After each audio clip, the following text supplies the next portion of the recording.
আজ অবাক লাগে তোমাকে দেখে, কি করে এত বদলে গেলে।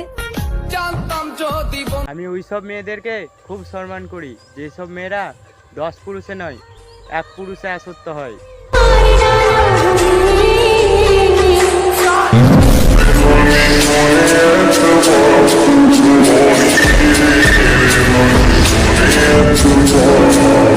করছিলাম আমি আপন মুর্শেদ, ও আমারে মারে নাই, চিন্তাই দিছে আপন।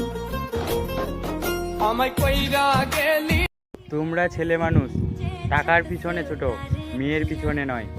কারণ তোমরা যদি টাকার পিছনে ছোটো তাহলে মেয়ে তোমাদের পিছনে ছুটবে।